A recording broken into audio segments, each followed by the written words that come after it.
காத்தர்க்க பரமேஸ்வரன் முருகன் மீது எழுதிய குறிஞ்சிமான் செய்யுள் நாடகம். செய்யுள் நாடக காப்பியம் பகுதி 27.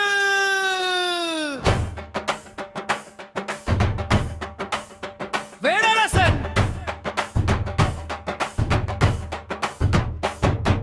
சிறியார் புரிவார் பாதையும் தெரியும் பெரியோர் தயவோர் குன்றவன் அன்றும் மன்னோர் ஆயினும் இன்னலையாவும் வரவும் தவமதாம் உரியன மயிலார் மடிலன் பிடியோமவிடம் பயமொன்றுள்ளது முடிவினை அன்பரின் தொடிமகள் இருக்கும் அதை போல படையும் ஈடிலா வளமும் பணிவதோ உறவும் பணிவதோ மரமும் பனைதொட அவர்குல இயேசுவாய் உன்னிடம் பனையென காணும் வீரமாகும் திருமணம் பெறவும் தவம் என பாரே விரைவா முன்னவர் செய்யுவதெவ்வித புலையன் சிந்தை கீழ்மேல் அறந்தவன் கலனெனும் மெய்மை தாளான் இரதோனும் வென்று நீ வந்தவன் இன்றையும் போram என்றதும் போன்றதும் வெற்றியும் சிக்கனம் ஓடுவன் எனவெனக்கு நாடு மோர்கனவே.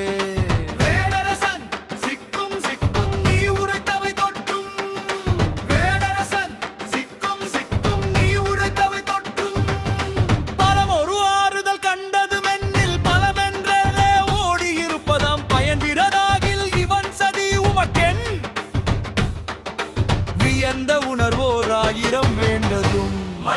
இதற்கேள் பயம் ஆயினும் ஆயினும் ஆயினும் அது மாத்திரமன் சின்னன குமரன் வென்றவர் கெங்கள் தீதழைப்பானோ குன்றே என்றதும் கதரும் பாவி முன் மறைக்க என்றதாம் இனியும் குன்றன் திருப்பெயர் முன்னெதிர் சொல்கிட கெஞ்சினேன். வேடரசன் பெருமலை மயிலா உரிதாம் உமது தூதுவன் அழியா உரிய பணியும் தீதலோ காணுதல் பொருளை தருவன் இருக்கும் எண்ணமும் செருக்கையும் போர்விதம் படுவனோ தெரிதில் மயில உன் மகற்கு பனை துணை ஏங்குவன் உயும் உம்மகற்கும் தினை துணை உய்தள வழி சீராட்டுவன் ஒற்றன் வந்தனம் வந்தனம் விதிநல கொற்றவா வேடரசன் நமது தூதுவர் உள்ள இடம் ஒற்றன் அதோ இக்காலையில் வருவர் வாய்ந்தவை முற்றுமி ஓலையில் இருக்கும் இன்னது ஓரே ஒற்றன் போக வேடரசன் ஓலை வாசிக்க மயிலன் ஒற்றன் பகைக்குறி தரத்து வண்ணம் தனது சுற்றம் நடித்ததற் சுற்றமொன்றில்லை தீரும் என்றது போரும் வருவது இறுதியும் உமக்குவல் உறுதியும் தீர்ந்தன. வேடரசன் தனது ஒற்றன்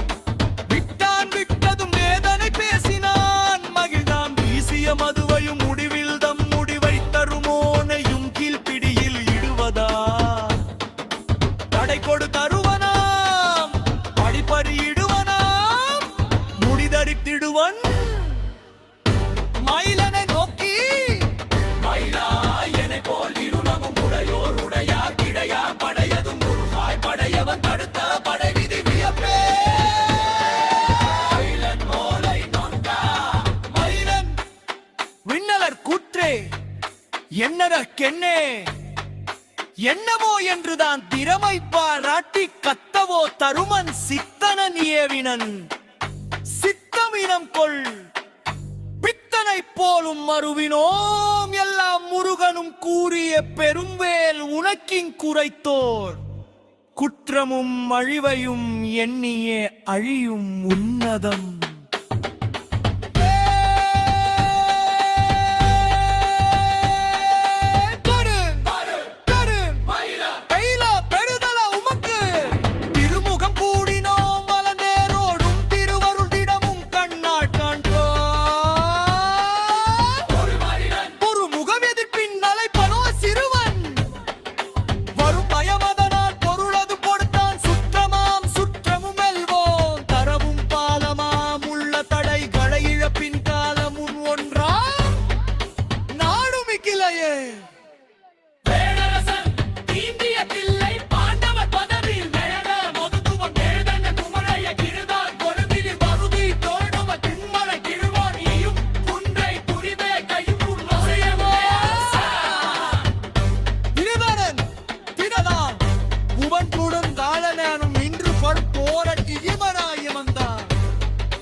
அங்கு வந்து